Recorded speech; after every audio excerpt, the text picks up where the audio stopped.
Good evening and welcome to the Man Tucson radio program. My name is Wayne Daly. I'll be your host for the evening. And this is our first show. This is the first broadcast or podcast, whatever it's called when you do internet radio, of the Man Tucson radio program. Me being your host, Wayne Daly. I'm the president and founder of Man Tucson Ministries here in Tucson, Arizona. It's a ministry dedicated to serving the community through outreach and through leadership development. As I said, this is our first show, so I want to thank you for listening. Today is March 9th, and it's 7 p.m. in Tucson, Arizona. That's 6 p.m. Pacific time. For those of you who are listening on the internet, you can go to mantucson.org/radio, and there will be a live chat there, as well as a Twitter feed, so you can see anybody else that might be talking about this. There may be all of 6 listeners, and that's not including the live ones.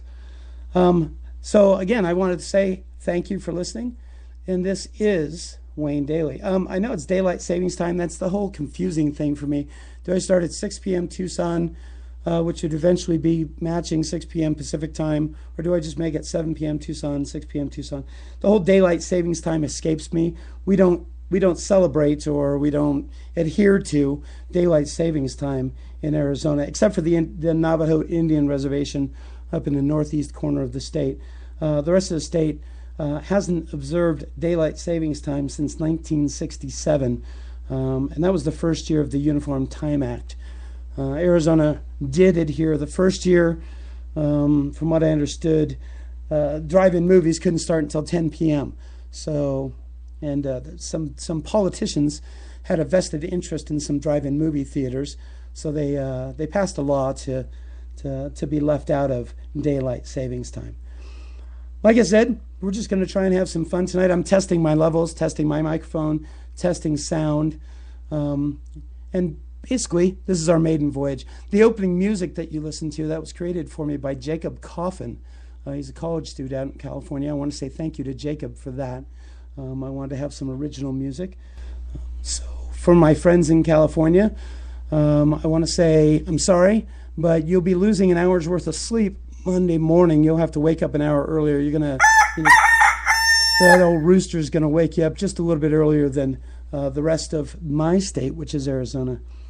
Today, I don't know if you can hear it in my voice.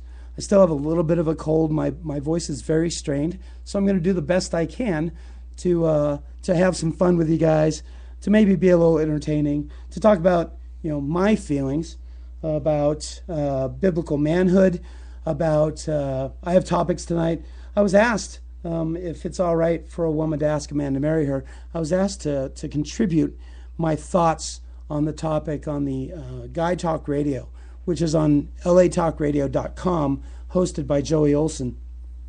Now, I couldn't talk. This was back on the 24th of February, and I've had this cold for 3 weeks now, so I couldn't talk at the time, but I did submit an email to him with my thoughts. I'll share a little bit of that with you tonight. I'm also going to be talking about something that came up for me earlier this week. Am I man enough to do this myself, to podcast on the internet? I rarely think that I have anything to say. However, that I'm pursuing a career in ministry. I'm going to be pursuing a career talking to people, preaching Christ crucified, as it were. I guess I kind of need to get used to talking. That's so you're kind of my guinea pigs. You're the ones that, if you're listening to this initial podcast, I would appreciate the feedback for anything you hear on how I can improve my delivery. Earlier this week, I was having some doubt, just feeling worn down. When you're sick and you're just trying to survive life. I work right now as a call center representative. I take phone calls all day, dealing with customers and troubleshooting their issues for them.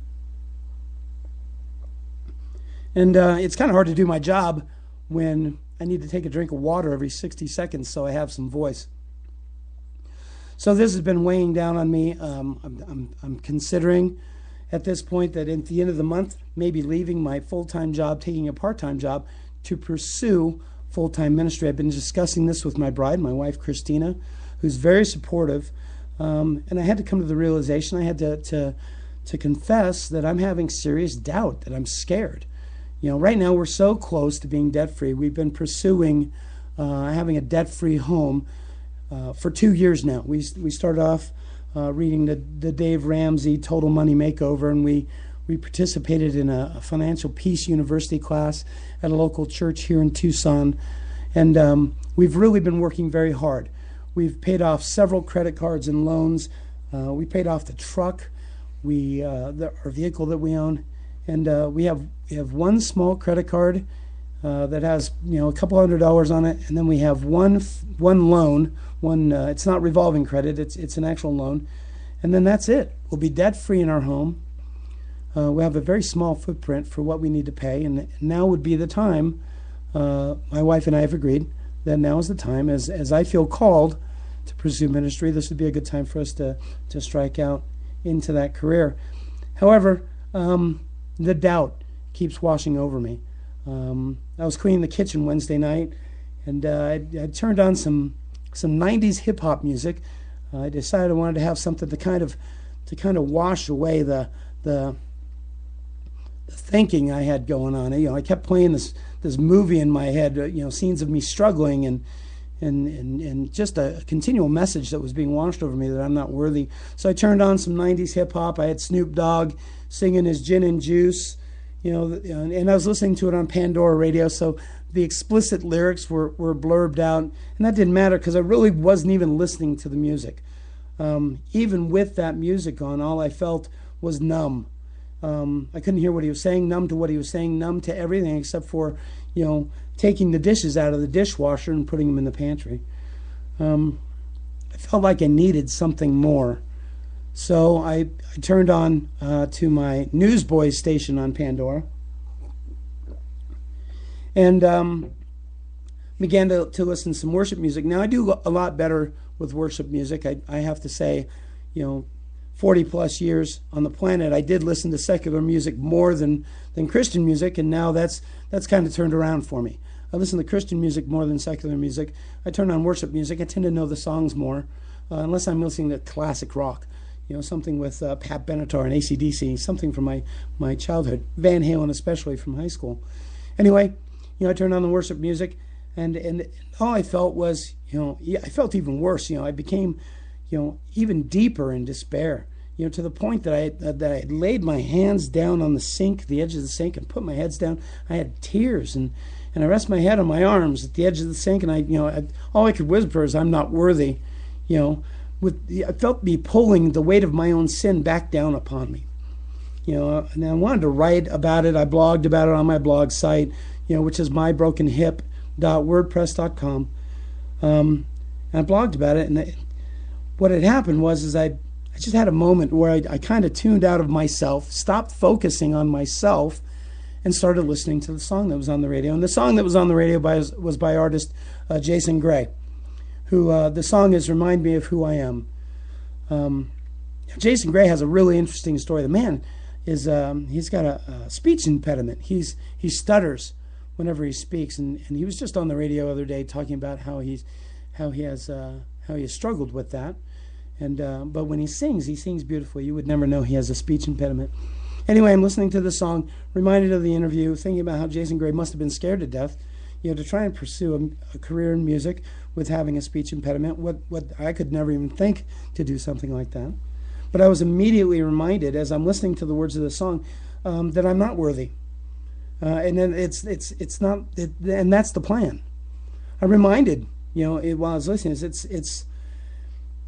I'm comforted. I was comforted in that moment. The very same message of "I'm not worthy" turned around from being, having me in a painful grip of fear and despair to great freedom and cause for celebration. This is what I'm doing, what I'm going to strike out to do. I don't know if strikeout's the right word. Strikeout, brings visions of baseball and having to go back to the bench. What I'm going to push forward to do is learn and seek a better way for me to present myself to people, to share the Word of God, to preach Christ crucified. So still ringing in my ears from Wednesday night. I love worship music. I blogged a couple times this week about worship music, and I wanted to share that with you tonight, that I did have that struggle. So am I man enough to do this? Damn right I'm man enough to do this, because it's not about me. It's not my plan that I'm trying to follow. It's the plan that God has for me. And I think through prayer, through discussion with my wife, who's my best friend in the whole world, who would never lie to me, who has my back and wants to support me through everything that I feel called to do, I feel called that I need to stand up and preach the Word of God. So with that being said, we feel that it's God calling on my life, so I know I'm man enough to do this. That being said, I'm going to go ahead and do it. Now, you can hear me sniffling. This must sound horrible. I apologize. Let me get a drink of water here real quick. All right. Now, so if I'm man enough to do this, the next subject I was going to talk about tonight is it all right for a woman to ask a man to marry her? I listened to these two shows, which is how I found out about Spreaker.com. I actually listened to these shows on LATalkRadio.com. It's a different internet radio service. You actually have to go into a studio. I am broadcasting or podcasting from the Man Cave, the Tucson Man Cave here in East Tucson, from the comfort of my own office. And what I'm doing doesn't cost me anything except for the time and, of course, the microphone that I purchased, which is a really cool microphone. So I listen to these two shows. I listen to Guy Talk Radio, which is on Monday nights, 4 p.m. Pacific time with Joey Olson, which is a little bit of a cutting edge, more of a very secular men's show. They talk about beer, and they talk about cars, and they talk about strippers, and they're just guys who have a very worldly view on what manhood is.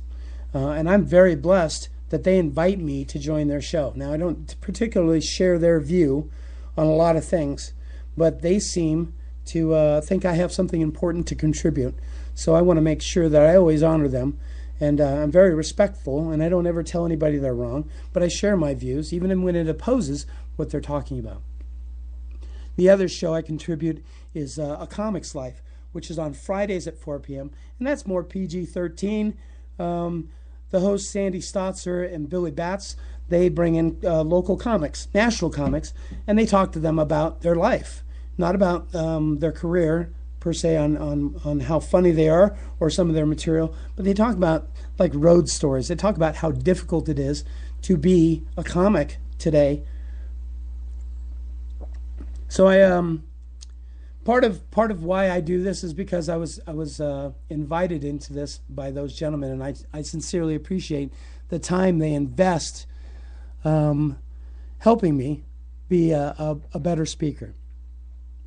So Joey, he posts on his Facebook page that he's going to ask this question on his show. Of course, I chimed in saying I don't have much of a voice, but I have an opinion. He welcomes me to share my opinion through email. He thanks me explicitly for sending me my opinion. Now I'm going to read a bit of the letter that I sent to him. This letter, again, is written to, the context of this letter is written to men who have a very worldly view of what a man is. Not necessarily God's view, but the world's view. So the language matches who they are. You have to talk to people where they're at. You start dropping the Christianese or you speak a different language. When you go to a foreign country, you can't drop English on them. Not all the time, but you have to conform to the language that they're speaking. So I wrote him this letter. I'll share a little bit in this letter. I will also make some comments about what's in this letter. It says, in an age where it's becoming more socially acceptable for men to act like boys, it is up to the men of experience to pass on some wisdom to those who would represent manhood in the present age or the future age. Is it okay for a woman to ask a man to marry her? Absolutely. She has the right to ask the question. But that would indicate to me that he's dragging his ass on the carpet